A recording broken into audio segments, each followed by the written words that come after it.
মোর্শেদ ঘটনাখানেক সময় নিয়ে 2 ফুট উচ্চতার একটি জানালা তৈরি করে দিলেন। পর্দাজা পূর্ণা হতবাক, সেই সঙ্গে খুশিও। হেমলতা জানালার ছোট্ট পর্দা টানিয়ে দিলেন।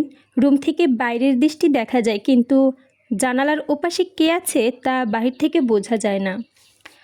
সন্ধ্যায় শুটিং শুরু হলো। পদ্মজা, পূর্ণা, প্রেমা চৌকিতে বসলো চিরা নিয়ে। তাদের চোখ মুখে খুশির ঝিলিক। হেমলতা মৃদু হাসলেন।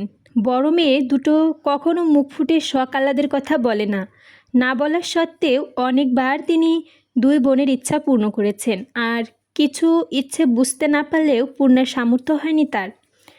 যতটুকু পারেন ততটুকুই করেন। হেমলতা ঘরের বাইরে যেতে পূর্ণা বলল, আমাদের মায়ের মতো সেরা মা আর কেউ নাই, তাই না পা? মায়ের মতো কেউ হয় না, সবার কাছে সবার মা সেরা। আমাদের মা আমাদের কাছে সেরা, লাবণ্যের মা লাবণ্যের কাছে সেরা, মনির মা মনির কাছে সেরা। ওরা বলেছে দূর বোকা, এসব কথা বলতে হয় না। আমাদের আম্মাই সবচেয়ে ভালো মা, এমন মা আর একটাও নেই। হেমলতার কর্ণকুহুরে প্রতিটা কথা আসে। পূর্ণা সবার অনুভূতি অনুভব করতে জানে না, পদ্মজা জানে। পদ্মজা হেসে বলল, আমাদের আম্মা সত্যি সেরা, আলাদা। পূর্ণা জানালার বাইরে চোখ রেখে প্রশ্ন করল, আপা চিত্রা দিদিকে কেমন লাগে? পদ্মজা চিত্রার দিকে তাকালো। ছাইরঙা শাড়ি পরা, হাতে কালো রঙের ঘড়ি, ফুল হাতা ব্লাউজ, শালীন তবে সর্বাঙ্গে আধুনিকতার ছোঁয়া। নাকে সাদা পাথরের নাকফুল, লম্বা চুল বেনি করে রেখেছে, মুখে খুব মায়া। স্নিগ্ধ একটা মুখ, যেন শরতে শুষ্ক একটা টুকরো মেঘ। পদ্মজা বলল, আমার দেখা দ্বিতীয় সুন্দর মেয়ে মানুষ চিত্রা দিদি। পূর্ণা আগ্রহ নিয়ে জানতে চাইল, প্রথম কে? পদ্মজা কণ্ঠ খাদে নামিয়ে মোহময় কণ্ঠে বলল, আমাদের আম্মা।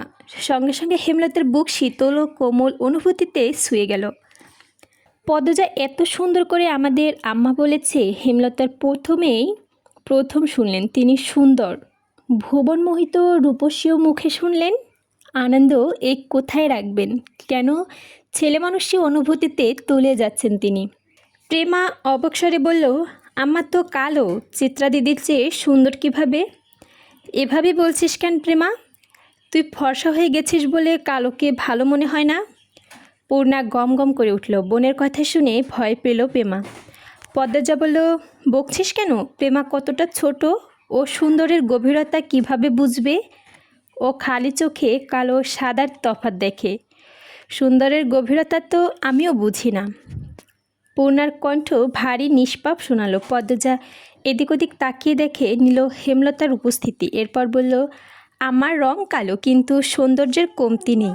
আমাকে কখনো এমন মনে দেখেছিস? বুঝবি। আমাদের আম্মার চোখ দুটি গভীর, বড় বড়, পাতলা মসৃণ ঠোঁট। আমার ঘন চুলের খোপা এক আকাশ কালো মেঘ। আমার শাড়ি কুচির ভাঁজে আভিজাত্য লুকানো। আম্মা যখন তীক্ষ্ণ চোখে আমাদের দিকে তাকান, তখন মনে হয় প্রকাশ্য কোনো রাজ্যের রানী ও পূর্বপুরুষের ক্ষমতা প্রকাশ করেছেন তীক্ষ্ণ দৃষ্টিতে দিয়ে। এত কিছু থাকার সত্ত্বেও কি আম্মা আমাদের দেখা প্রথম সুন্দরী মানুষ হতে পারে না?